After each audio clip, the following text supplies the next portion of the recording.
Hello friends, welcome to my YouTube channel Gyan Particles Academy. I am Pinky Ghosh, your educator.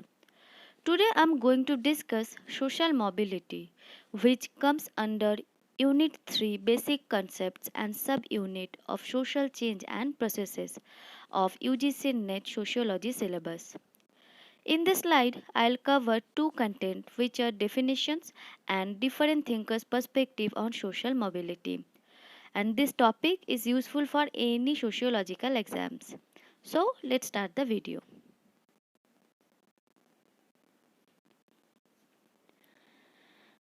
What is social mobility? Every society has a structure and a level of hierarchy in any form, whether it is social or economic. When a person or group is able to move from a higher level to lower level or vice versa, that could be termed as social mobility. In other words, transition of individuals or groups from one position to another position or from one stratum to another stratum within a social hierarchy is termed as social mobility.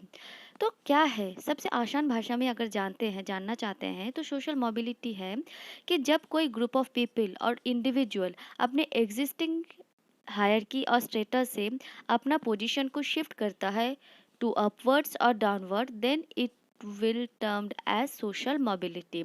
किसी के पास position आ गया, economic power आ गया, status आ गया, तो automatic उसका जो existing position है society में वो चेंज होगा। या किसी के पास बहुत ज़्यादा पावर है लेकिन कुछ टाइम बाद उसके पास वो पावर नहीं रहा, उसकी इकोनॉमिक कंडीशन ख़त्म हो गई, तो उसका जो एग्जिस्टिंग अपर क्लास का जो पोजीशन था वो अचानक से ख़त्म हो जाएगा, तो भी उसका मूवमेंट होगा टू डाउनवर्ड। तो इसी तरीके से जब किसी इंसान का एक पोजिशनल शिफ्टिंग होता है within the hierarchy of a society or within structure of society, then we will call that it is a sociological phenomena which is termed as social mobility. It is closely linked with the concept of social stratification. Without social stratification, social mobility could not be happened. क्यों? क्योंकि जिस society में अगर stratified layer ही ना रहे या कोई stratified stratum ना रहे, तो उस सोसाइटी में इंसान कभी अपनी पोजीशन को मूव नहीं कर सकता है। वो बॉर्न टू डेथ अपनी होल ज़िंदगी एक ही पोजीशन में या एक ही स्ट्रैटम में उसको अपना लाइफ स्टे करना पड़ेगा, है ना? तो इसीलिए जिस सोसाइटी में कोई स्ट्रैटिफिकेशन या स्ट्रैटिफाइड लेयर्स नहीं होता है, तो उसी सोसाइटी में कभी सोशल मोबिलिटी पॉसिबल ही नहीं होता है। तो इसीलिए सोशल मोबिलिटी और सोशल स्ट्रैटिफिकेशन बहुत ज़्यादा एक दूसरे के साथ जुड़े हुए एक कॉन्सेप्ट्स हैं। When mobility is held at collective level, it is called as structural mobility. जब बहुत सारे लोग ग्रुप ऑफ पीपल का पोजीशन चेंज होता है within a structure of society, then we will call it as structural mobility. Anything that has been created or modified by human activity can experience social mobility, like status, positions, powers. तो जो भी human इंसानों द्वारा बनाए गए हैं, जैसे status हो गया, पोजीशन हो गया, पावर हो गया, ये सब कुछ, इन सब कुछ का इन सब इन सारी चीज़ों के लिए हमें अब सोशल मोबिलिटी दिखने को मिलती है, क्योंकि जैसे किसी के पास स्टेटस आ जाता है तो जाके किसी का सोशल में सोसाइटी में एक पोजीशन चेंज होता है। जब किसी के पास पोजीशन अच्छा सा हो जाता है या फिर किसी के पास इकोनॉमिक या पॉलिटिकल पावर आ जाता है, तो उसके थ्रू भी इंसान अपना पोजीशन को शिफ्ट कर सकता है ना? In traditional societies, rate of social mobility is very low, but in a modern societies it is open. Why? क्योंकि in traditional societies people are very happy with their existing status, existing states or existing positions, है ना? And they don't want to aspire any other positions.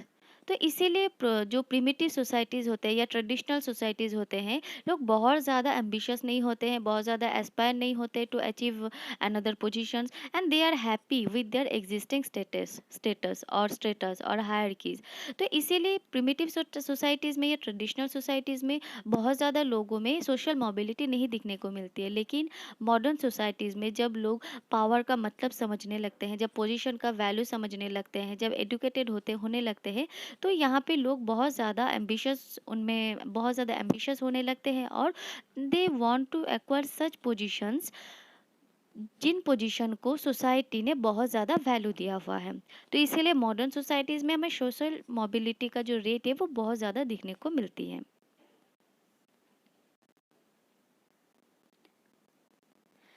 Now thinkers on social mobility. First, Talcott Parsons. From a functionalist perspective point of view, he believed that social mobility is a result of the process of differentiation in society and role filling by those who suit them the most. तो इनका मानना ये था कि society में जो भी जितने भी डिफरेंशिएशंस हैं इसका रिजल्ट है सोशल मोबिलिटी। अगर सोसाइटी में कभी डिफरेंशिएशन नहीं होगा, स्ट्रैटिफिकेशंस नहीं होंगे, तो फिर हमें सोशल मोबिलिटी भी नहीं दिखने को मिलेंगे। कार्ल मार्क्स ये क्या कहते हैं?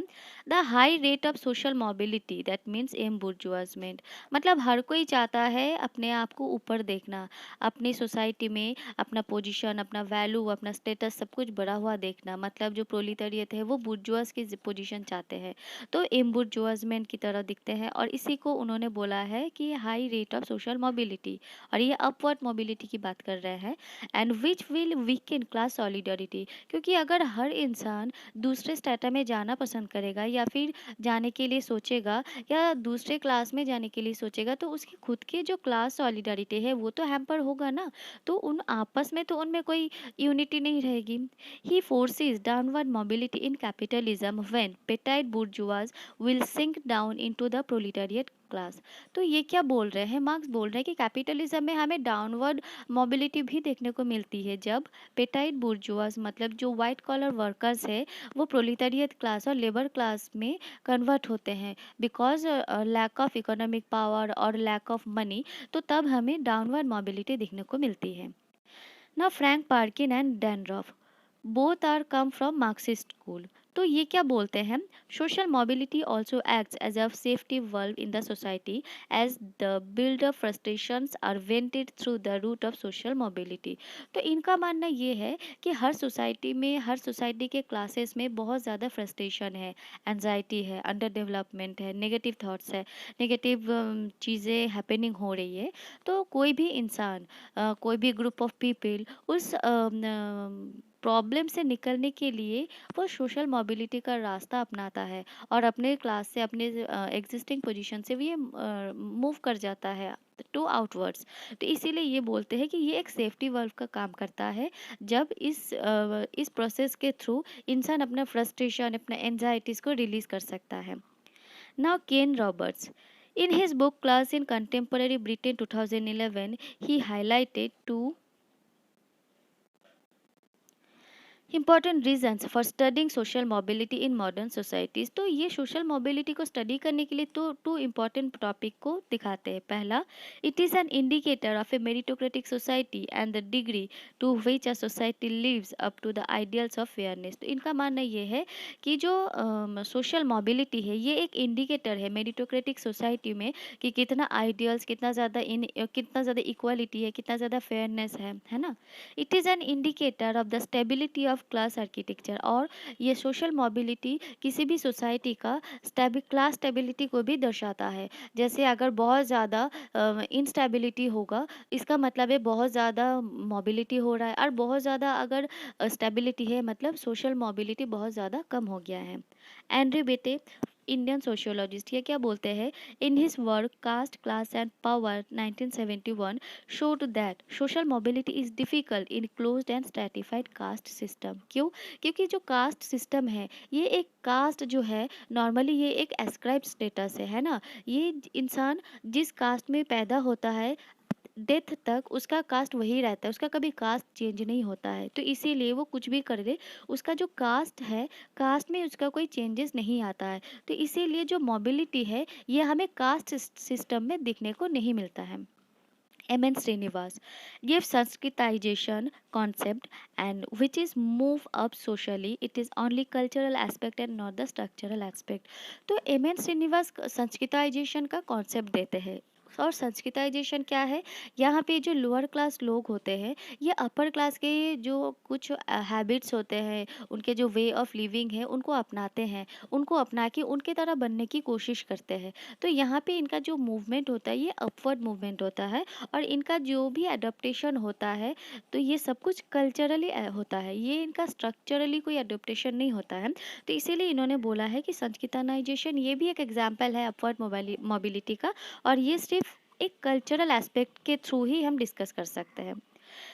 पिट्रेम सोरोकिन बोलते हैं, define social mobility as the shift of position by an individual और सोशल ऑब्जेक्ट और the value.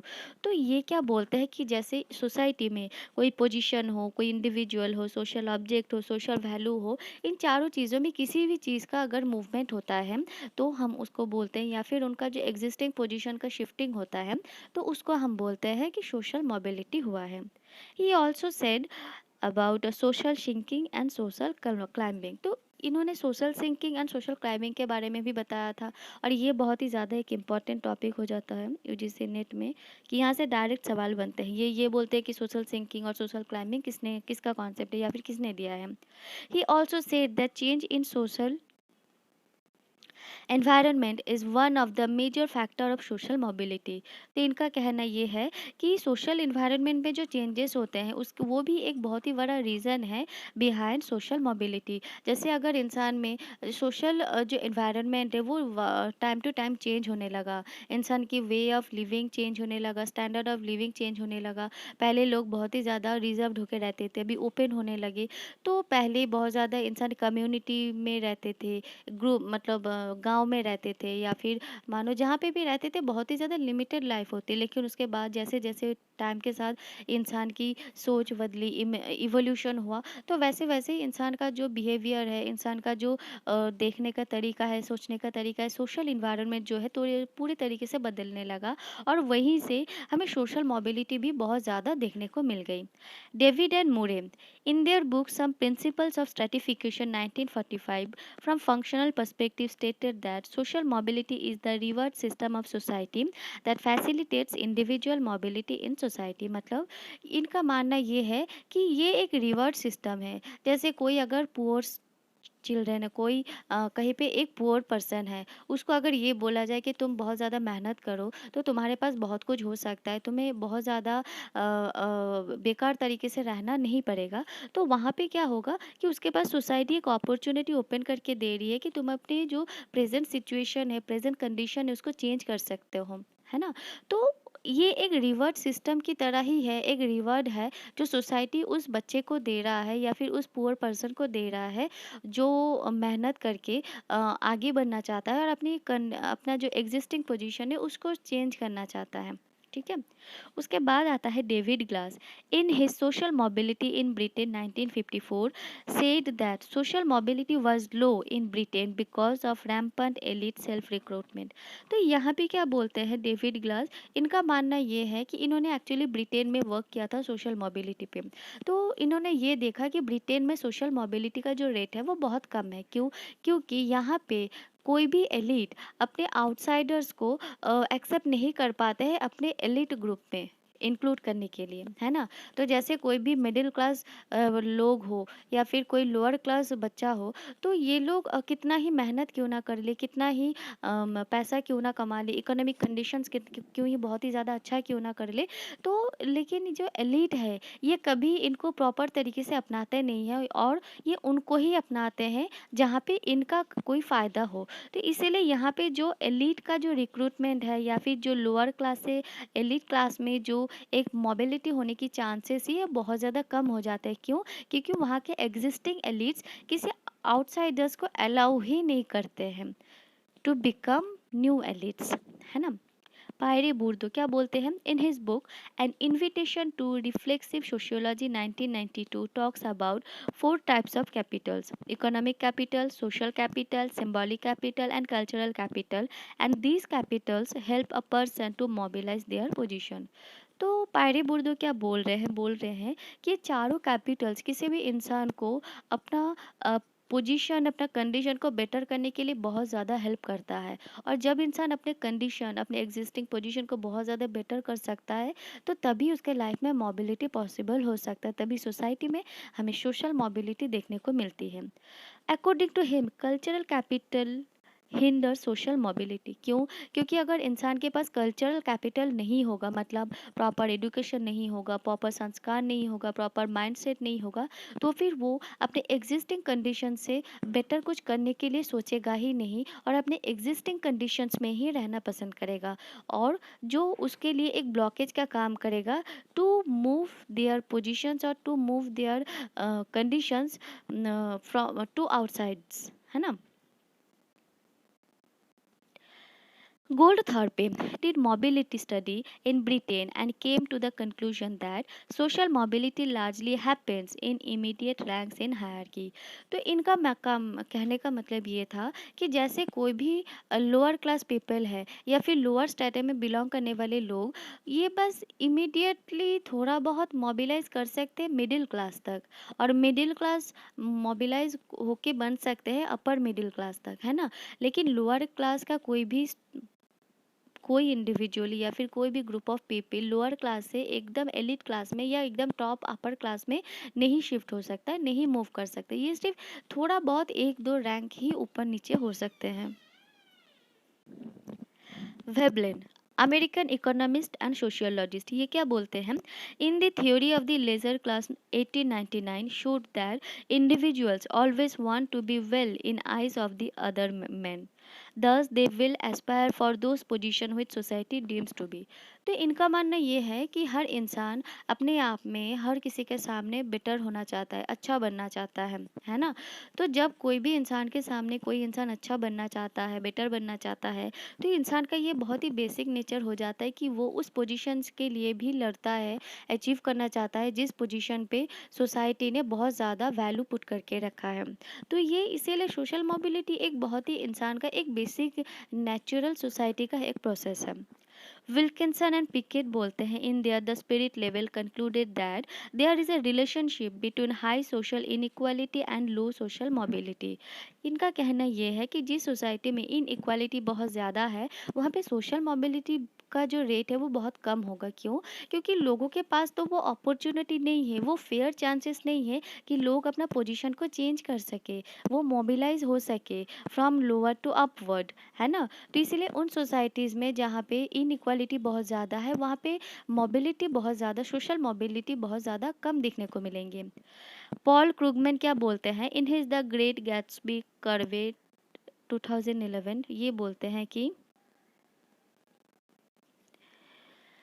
stated that low inequality leads greater mobility which is found in Denmark, Norway and Finland। तो इनका मानना ये है कि उन सोसाइटीज़ में जहाँ पे बहुत ज़्यादा इनइक्वालिटी कम है, तो वहाँ पे हमें बहुत ज़्यादा high rate of social mobility दिखने को मिलेंगे। कैसे? क्योंकि जहाँ पे इनइक्वालिटी कम है मतलब फेयर चांसेस है, बहुत ज़्यादा लोगों में मतलब रिसोर्सेज सब में इक्वली डिस्ट्रीब्यूटेड है, तो ऐसे में मतलब वो लीड करेगा बहुत ज़्यादा मोबिलिटी को, क्योंकि जहाँ पे रिसोर्सेज ज़्यादा है, इक्वली डिस्ट्रीब्यूटेड है, और जहाँ पे इक्वालिटी पे बहुत ज़्यादा फोकस्ड है, ऐसे कंट्रीज़ में लोगों के पास बहुत ज़्यादा अपॉर्चुनिटी होगा to shift their existing position to upward.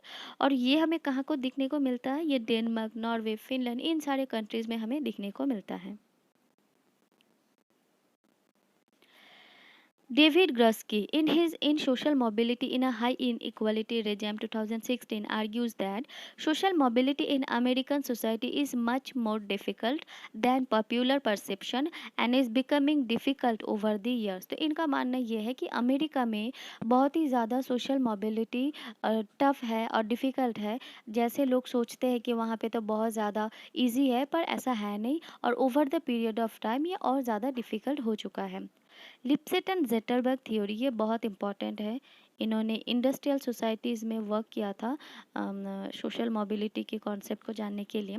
तो according to them, in industrial society social mobility becomes relatively high when degree of industrialization reaches a certain level. They also stated that high mobility is due to effect of structural changes of societies and not because of openness. तो इनका कहने का मतलब ये है कि industrial societies में हमें सोशल मोबिलिटी तब देखने को मिलती है जब हमें स्ट्रक्चरल चेंजेस दिखने को मिलती है इंडस्ट्रियल सोसाइटीज़ में, not because of their openness. मतलब जब इंडस्ट्रियल सोसाइटीज़ में भी स्ट्रक्चरल चेंजेस होंगे, उनके स्टेटस में, उनके हायरकीज़ में चेंजेस होंगे, तभी हमें वहाँ पे सोशल मोबिलिटी देखने को मिलेंगे। इंडस्ट्रियल सोसाइटीज़ है, बहुत ज़्यादा ओपननेस, हमें इसकी वजह से वहाँ पे सोशल मोबिलिटी देखने को नहीं मिलेंगे, है ना। Rates of social mobility has basic similarities across industrial societies।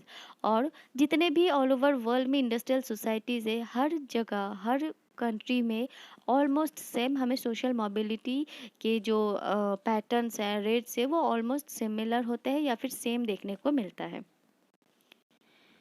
So this is it guys, this is it. So this is it. In our next video, I'll cover its second part, in which I'll discuss factors, features, types.